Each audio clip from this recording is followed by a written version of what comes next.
George Woods Jr. They all eye the white flag high atop the starters stand, and they wait for the green flag to come out. They'll come around the corner. They'll try to hold their position. They must be in the right lane that has been assigned to them by the draw. All eyes now up on the starting tower to see if they replace the white flag with the green. It looks like they're lined up, and they should get a good start on this. We wait for the flag as they come down. There it is. Right off the bat, we've got a battle. The Winston Eagle trying to take it out of lane number 1. Pepsi American Spirit also right up alongside. It's going to be tight. All boats diving for the inside of that turn. They'd like to get the inside lane if possible. They must hold it as long as the boats are alongside. A great shot. You can see the American Spirit now trying to move up in between the other two boats. On the outside, it is the Miss Budweiser, and it looks like the Miss Budweiser is going to take Mark Tate on the back stretch. Oh, the Budweiser came out of lane number 4. Mike Egret in.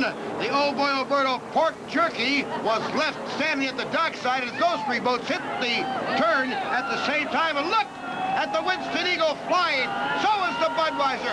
Rough water. And once again, it's a side-by-side battle with Budweiser coming out on top of corner number 4 to come down and complete lap number 1. Whoa! Miss Budweiser getting very loose, but you can see neither driver, Mark Tate on the inside to the right of your screen in the Winston Eagle, or the Miss Budweiser driver, Scott Pierce, neither one of them taking their foot out of the power at this point. They're going to ride them like bucking broncs if they have to.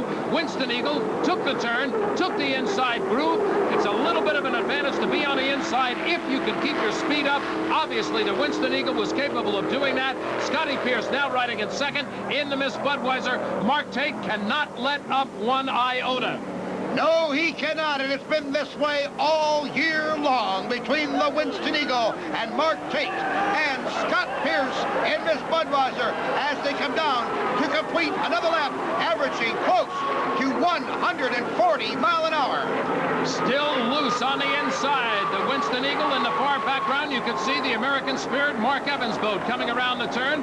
That boat won on the eastern swing of the circuit, so Mark has a very competitive boat, and he may move up into the middle of this.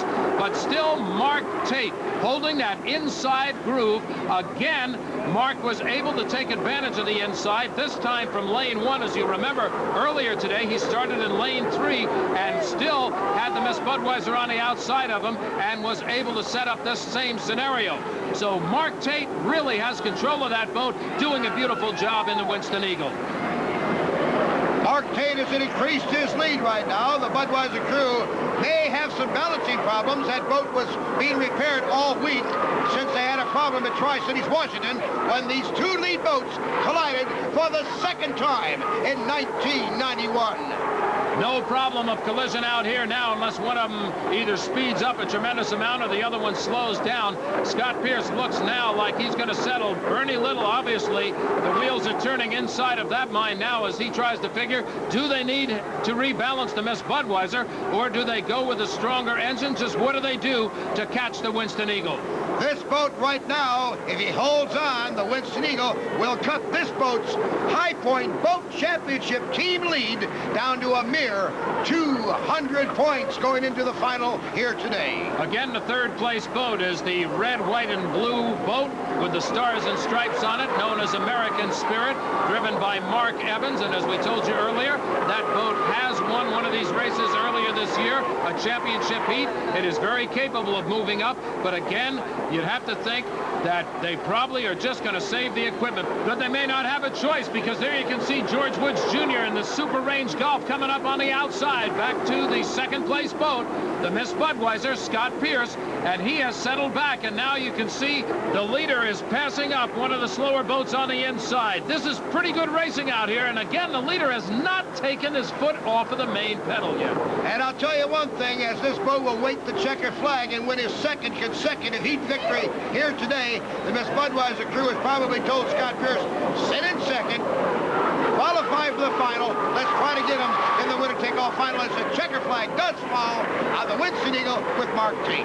Mark Tate very happy, I'm sure, his second win out here today, and you can see the high fives being passed around on the owner's tower for the Winston Eagle with Steve Woomer and his crew. And here's the way they finish.